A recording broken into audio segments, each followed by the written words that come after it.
Mas vamos tratar hoje do último sentimento negativo que eu me propus a trazer aqui para vocês, que é a inveja. E é um sentimento realmente muito fascinante você investigar as profundezas psicológicas desse sentimento que se chama inveja. Inveja, primeiro, é um sentimento negativo realmente? Veja, a gente sabe que do ponto de vista, né, da Bíblia é um pecado. Mas quando eu falo de sentimento negativo, são sentimentos que fazem mal para você, emocionalmente. Será que a inveja é um sentimento que faz mal para você, efetivamente? É negativo nesse sentido? E aí eu vou compartilhar com vocês uma pesquisa, que já nem é tão recente, feita por alguns cientistas japoneses, que estudaram o que acontecia no cérebro das pessoas quando elas tinham sentimentos parecidos com inveja. E eles descobriram que havia uma ativação no córtex dorsal anterior. O que essa parte do cérebro faz? Ela é responsável pela dor física e mental.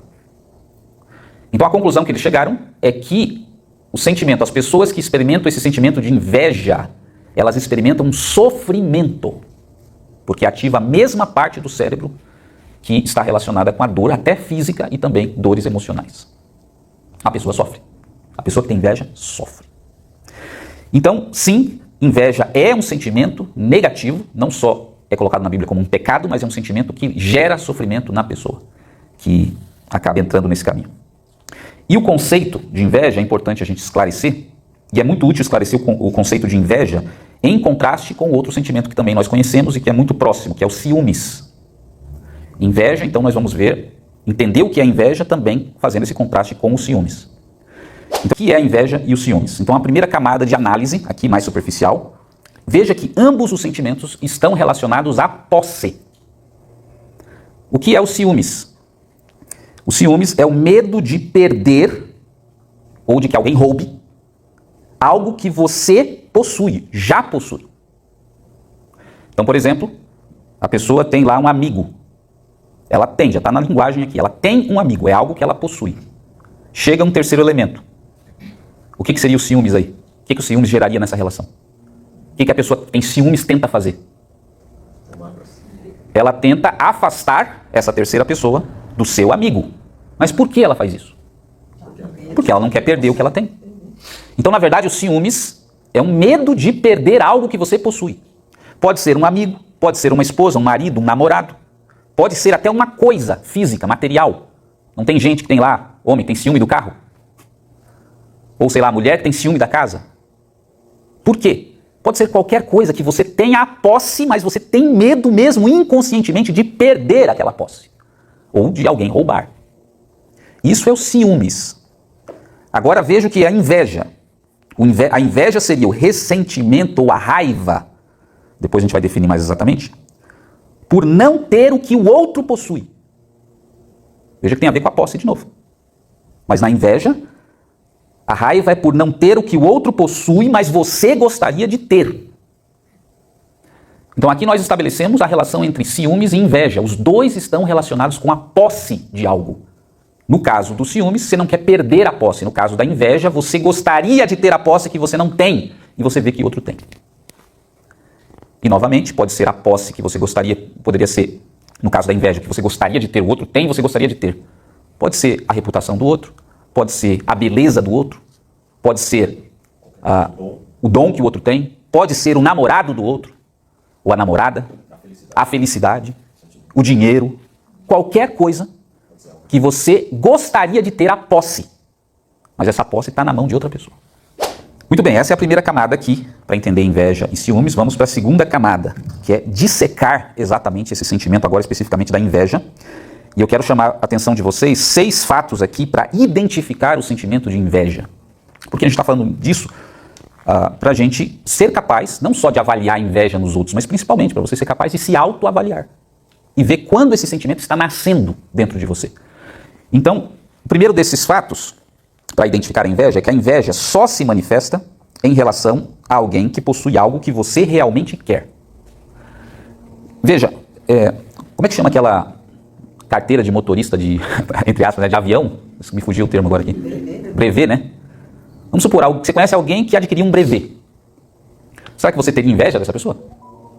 Se você não tem nada a ver, não tem nenhum desejo de ter um brevet, você não vai ter inveja dessa pessoa. A inveja ela só se manifesta quando o outro tem algo que você quer muito. e de repente estava buscando e não conseguiu alcançar, e aí a pessoa consegue. Então quer dizer, talvez para outra pessoa que está nessa área, vai ter inveja de alguém que tem um brevet. Para mim, não tem inveja nenhuma. Por quê? Porque não é a coisa que eu quero, que eu desejo. Então esse é o primeiro ponto aí para você identificar a inveja. Ela só vai se manifestar em relação a alguém que possui algo que você realmente quer. O segundo fato aqui sobre a inveja é que ela só se manifesta, e esse é o ponto mais importante, em relação às pessoas, ou a pessoas que guardam uma analogia com você. Ou seja, em outras palavras, que tem mais ou menos condições sociais semelhantes à sua, ou tem origem, por exemplo, semelhante à sua. E depois nós vamos ver por que isso acontece. Então vamos lá pegar um exemplo prático novamente. Um cara que você vê na televisão, que vive lá no Japão, e daí foi muito bem sucedido numa área que você gostaria de ser. Será que você tem inveja desse cara? Poderia ter. Ou até o seu vizinho, vou falar você, o seu vizinho, poderia ter inveja desse cara? Não. Porque não tem relação próxima com você, com a sua origem, com a sua vida. Você só tem a inveja quando a outra pessoa que tem a posse é semelhante a você. Ou tem a mesma origem que você, tem a mesma formação que você, veio do mesmo lugar que você, passou pelas coisas semelhantes a que você passou na vida, mas ela alcançou, você não. Aí, esse sentimento pode surgir. Então, outro fato importante aqui sobre a inveja é que ela só se manifesta em pessoas que guardam uma analogia com você. Alguma coisa semelhante com você. Terceiro fato sobre a inveja. A inveja está ligada a uma crença de merecimento e de superioridade. Então veja só, vamos explicar isso melhor. A pessoa com inveja, ela acredita que ela merece ou merecia mais aquilo que você tem do que você merece. Ela se considera mais merecedora de ter aquilo que você tem. E isso indica um sentimento de superioridade moral, ou superioridade intelectual, ou superioridade profissional, seja o que for. Ela acha que ela é mais merecedora. Você tem e não merece. Eu não tenho, mas eu mereço. E aí nasce esse sentimento. Mais um fato aqui sobre a inveja. O sentimento de inveja é sempre muito bem racionalizado. Ou seja, a pessoa que tem inveja, ela desconstrói a imagem do outro para justificar a sua crença que o outro merece menos do que ela. Jamais procure uma pessoa que tem inveja perguntando se ela tem inveja, em outras palavras. Ela já justificou, criou 1001 justificativas na sua mente para aquele comportamento. E qual é a justificativa principal? Desconstruir a imagem da pessoa, que é alvo da inveja, para que aí sim ela possa acreditar que ela tem mais valor e que a outra pessoa tem menos valor. E agora vamos para mais uma camada aqui de profundidade, que seria as causas da inveja. Só como o relógio está ali, acho que por causa da queda da eletricidade ele mudou ali, eu não consigo acompanhar. Só vamos me atualizando aí, tá? 10h49, ok. Então vamos lá para a terceira camada agora da análise aqui da inveja. As causas da inveja. Agora sim, o que gera realmente todos esses comportamentos no coração da pessoa? Então a parte mais profunda. Vamos falar aqui de duas causas básicas que geram a inveja. A primeira causa está relacionada com a seguinte pergunta. Por que a inveja só se manifesta em pessoas que são análogas a você, como nós falamos? Pessoas que têm mais ou menos a mesma origem social, a mesma origem, né, de vida. Por quê? Pergunta que eu faço para vocês. Por que vocês acham que só se manifesta se tiver esse paralelo, essa analogia? Por causa da comparação. Da comparação. Tem a ver com merecimento, tem a ver com comparação. Que viveram, são parecidas, e por que isso muda o sentimento da pessoa, se forem parecidas? Parece que o outro, ele se esforçou mais, conquistou as coisas que precisava e ele ficou esperando que acontecesse. Ó, a irmã Maria aqui está entrando num caminho que eu considero que é por aí mesmo. Veja, quando alguém consegue alguma coisa, e você, que você gostaria de ter, mas você não consegue, isso gera um desequilíbrio na sua autoestima. Por que gera um desequilíbrio na sua autoestima? Porque você enxerga um fracasso na sua vida. A pessoa conseguiu, eu não consegui. Então você percebe que fracassou, porque você gostaria de receber aquilo. Isso que eu disse, a inveja tem a ver com algo que você realmente gostaria de ter e trabalhou para ter. Você não conseguiu. Então o sentimento que gera a partir daí é frustração, o sentimento que gera a partir daí é fracasso. Mas veja, nós já conversamos aqui sobre isso. Se a nossa autoestima cair, for ameaçada, vai haver uma reação nossa. Porque lembra, a sua vida é o que você vê e considera de você mesmo, a sua autoestima. Você vai defender a sua autoestima com unhas e dentes. E, portanto, se alguém conseguiu e você não consegue, qual vai ser o caminho que você vai adotar para salvar a sua autoestima? Racionalizar. Encontrar justificativas que expliquem por que aquela pessoa conseguiu e você não conseguiu. Então, o que você mais ouve, talvez você já usou essa frase muitas vezes e tudo bem. Né? A gente está aqui para aprender. Ele só conseguiu porque nasceu nesse lugar. Ele só conseguiu porque é rico. Porque já nasceu rico. Quantas vezes só essa semana você ouviu falar, por exemplo, do Elon Musk assim, mas ele só é bilionário porque o pai dele já era milionário, ele herdou tudo isso. Ele só é tão inteligente porque também, se eu tivesse a formação que ele teve, eu também conseguiria. Mas eu não, eu tive que estudar em escola pública, eu tive que fazer isso, eu tive que fazer aquilo, eu tive que trabalhar e estudar. Na própria faculdade, né, você ouve as pessoas falando assim, não, mas eu trabalho e estudo, se eu não só ficasse em casa o dia inteiro, eu tirava essa nota também. Então veja, quando não há um paralelismo, realmente o cara nasceu rico, viveu em outro lugar, teve muito mais condições, é fácil você racionalizar e salvar a sua autoestima. Você simplesmente vai dizer assim, mas ele conseguiu por isso, ele conseguiu por aquilo, mas ele conseguiu por causa daquilo outro, pronto, você salvou sua autoestima. E você continua se sentindo bem. Mas eu pergunto para vocês, o que acontece quando alguém que veio da mesma rua que você, que frequentou a mesma escola que você, consegue e você não consegue? Todas as suas explicações, racionalizações caem por terra. Você não tem desculpas para dar, a não ser reconhecer o seu fracasso.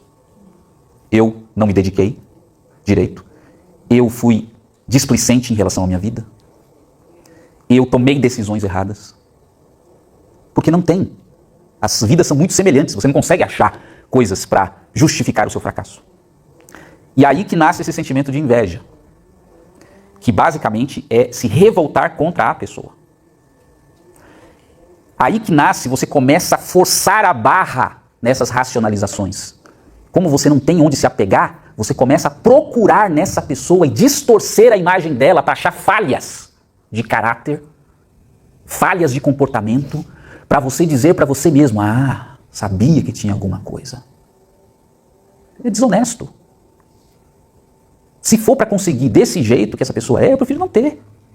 E aí começa um processo de desconstrução da outra pessoa, que no final das contas está servindo simplesmente para quê? Para salvar a sua própria autoestima do fracasso que você foi exposto diante de você. Então a inveja nunca vai surgir com o cara do Japão, que tem outro sistema de educação, que teve outro estilo de vida, completamente. Ele vai servir com o cara da sua rua, com o cara que estudou com você, com a sua amiga de escola. Aí vai nascer inveja, porque o fracasso vai ser colocado diante dos seus olhos. E depois nós vamos falar, aí você tem duas escolhas para tomar. Dois caminhos. E um dos caminhos é a inveja. Desconstruir a imagem do outro, em vez de refletir sobre a sua vida. Irmã Raquel. Ok, a segunda causa aqui agora da inveja, agora sim a causa mais profunda. O problema mais profundo da inveja é que não tem nada a ver com a pessoa alvo. Não tem nada a ver com a pessoa alvo. E se você olhar para o texto, que daqui a pouco nós vamos voltar, não eram só duas pessoas que tinham ali. Eram três. E é esse triângulo, três pessoas, que vão formar o quadro para a inveja nascer. Que outra pessoa é essa que tinha no texto? Deus. Veja, a inveja, do ponto de vista mais essencial, é um ressentimento, é uma revolta, é uma raiva contra Deus. Deus. Você se considera moralmente melhor, mais merecedor. Ou intelectualmente, ou profissionalmente, melhor, mais merecedor. Deus não te deu. A outra pessoa, que é moralmente aos seus olhos inferior, tecnicamente menos merecedor, foi a ela que Deus deu. Quem é o culpado? Deus. Quem é injusto? Deus. A revolta da pessoa com inveja, em última instância, é uma revolta contra Deus. Deus é injusto. E é interessante ver isso aqui no texto, Porque você pensa numa igualdade técnica entre Caim e Abel. O que fazia Caim? Caim era agricultor. Lavrador da terra. O que fazia Abel? Pastor de ovelhas. Só que eu vou dizer para vocês. Tecnicamente, o trabalho de lavrador da terra, ou agricultor, ou a agricultura, tecnicamente é muito superior a simplesmente uma pessoa que cuida de animais. Sim ou não? É só você pensar, hoje em dia, agricultura versus pecuária. Qual que tem uma tecnologia, uma necessidade de tecnologia muito maior, de ciência, de conhecimento? A irmã Raquel estava dizendo que começou a estudar agora o quê? Começou a fazer um curso de... O que era mesmo? Hortas. Horta orgânica. Ela está seguindo o caminho de Abel. Ou de Caim, desculpa. O caminho de Caim, né, nesse sentido. Tem ciência ou não tem? Muita surpresa total. Terra, semente, cruzamentos, tudo. Engenharia, exatamente. Claro que hoje em dia a pecuária é muito sofisticada também. Mas na época, a pessoa que cuidava de animais, os dois trabalhavam para a produção de alimentos. Só que a pessoa que cuidava de animais, ele só cuidava de animais, levava para o pasto, matava, e aí as pessoas comiam. A pessoa que era lavrador da terra, precisava de muito mais ciência, tempo, sol, chuva, terra, onde plantar, o que fazer, como colher, como aproveitar a colheita. Então veja que Caim considerou Deus injusto porque ele achava que a oferta dele, sendo dos frutos da terra, era muito superior a de Abel, que era um mero pecuarista, mero cuidador de animais. Só que Deus, né, por alguma razão, depois vocês podem especular, aceitou a oferta de Abel e não a de Caim. Quem é injusto aos olhos de Caim? É Deus. Abel é um mero acidente que estava ali no momento. O problema era Deus. Deus é que não fez o que era certo ser feito. E sabe o que acontece quando a pessoa, ela inconscientemente começa a germinar essa crença? Se Deus não fez o que tinha que ser feito, faço eu. Se Deus não foi justo, então eu vou resolver, restabelecer essa justiça. E aí, Caim foi lá falar com Abel, levar ele em algum lugar. Como a gente tem até na família uma história de irmãos que ocorreu a mesma coisa. Eu já contei aqui uma vez. Que seriam meu avô, tataravô, bisavô. Meu bisavô, o irmão dele, fez exatamente igual Caim fez com Abel. Chamou ele para ir num lugar deserto para mostrar alguma coisa para ele. Quando chegou lá, pegou o machado e deu uma machadada na cabeça do irmão. Não sabemos qual foi o motivo, mas eu não duvidaria que fosse o mesmo motivo de Caim e Abel. Só que a diferença da história é que o que levou a machadada na cabeça sobreviveu. Sobreviveu e morreu de velhinho, né, com um buraco na cabeça, mas sobreviveu. Então, veja, a primeira causa mais superficial é que a inveja é fruto da preservação da autoestima. A pessoa está fazendo isso para preservar sua própria autoestima através da desfiguração do outro, que expõe o seu fracasso. Agora, a segunda causa mais profunda é que a inveja é simplesmente a conclusão de que Deus é injusto. Deus é injusto. E aí, na próxima... Dá para ir um pouquinho mais ainda, né? 11h20, né? Que acaba? Tá. E aí a gente pode entrar o seguinte, quais são as consequências de você abraçar esse caminho da inveja? Em vez de você fazer uma reflexão sobre a sua vida, que você vê que Deus sugeriu aqui para Caim, não sei se você percebeu, né? Mas Deus trabalhou com Caim antes de acontecer. E olha a fala mais ou menos de Deus como foi. Versículo 7. Se fizeres bem, não haverá aceitação para você também? O que Deus está falando em outras palavras? Que tinha alguma coisa errada na oferta de Caim. Tinha uma coisa errada. E o que Caim deveria fazer? Deveria refletir sobre a sua vida. E aí ele diz ainda assim, ó. Se fizeres bem, e se não fizeres bem, presta atenção, Deus falando, se você não consertar, analisar a sua vida, o pecado jaz à porta. Só que você tem que dominá-lo. Aqui é o sentimento nascente de inveja que havia no coração de Caim. E Deus está falando com ele. Olha, presta atenção. Você tem duas opções. Conserta a tua vida, veja, analise como você tem vivido. Porque tem esse sentimento nascendo. E você tem que dominar esse sentimento.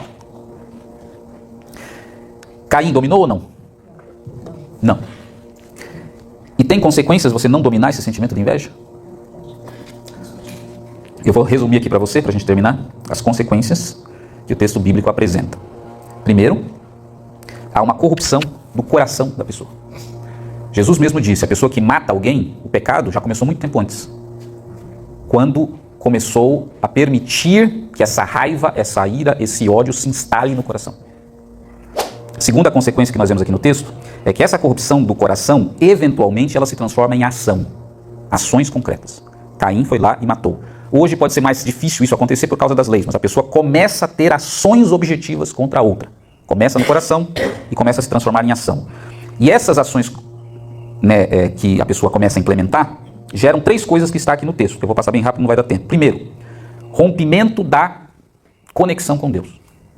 O texto vai dizer ali que Caim foi afastado da presença de Deus e enviado para uma terra distante, que representa o afastamento dele de Deus. Então, ocorre um rompimento da conexão com Deus. Em seguida, nós lemos ali no versículo 11, maldito és tu desde a terra, que abriu a sua boca para receber, ele continua falando, e ele fala no 12, ó, quando lavrares a terra agora, o que vai acontecer? Ela não te dará o teu fruto. O trabalho de Caim, que era lavrador da terra, se tornará, ou iria se tornar, improdutivo. Em terceiro lugar, ele é afastado, banido da sociedade ali da época, da sociedade pelo menos de Adão e Eva, e aí ele se torna uma espécie de um pária social, será fugitivo e errante sobre a terra. Então veja, terra, em primeiro lugar, sociabilidade, em segundo lugar, e espiritualidade, são os 3 pontos ali que são colocados, e isso significa, traduzindo, que Caim vai ter um ciclo de vida improdutivo, insatisfatório e amargurado. Outra forma de entender isso, e aí eu termino, é que a inveja destrói o potencial de vida de uma pessoa. Destrói. Porque se você percebeu, novamente, Caim era o quê? O que ele fazia? Era lavrador da terra, agricultor. A consequência recai sobre o quê? A terra que ele vai lavrar. Ou seja, aquilo que representava a essência da vida de Caim, o trabalho dele, que trazia significado para a vida dele, a partir daquele momento não iria mais dar frutos. Ou seja, Caim afundou, enterrou o seu potencial de vida quando ele abraçou esse sentimento da inveja. É isso que eu entendo que esse texto está dizendo. É uma espécie de autossabotagem. A pessoa que abraça a inveja, ela destrói a sua própria vida. E aqui eu poderia falar em questões práticas, tanto financeiras, porque quando o trabalho não dá o seu fruto, você vai enfrentar questões financeiras, como questões de sociabilidade. Caim é afastado da sua sociedade, ou seja, você vai começar a ter problemas sociais com filhos, com pais, com irmãos, com parentes. A tua sociabilidade vai ser diretamente afetada se você entrar por esse caminho. Você afundou a sua vida. Você destruiu o seu potencial de vida ao entrar por esse caminho.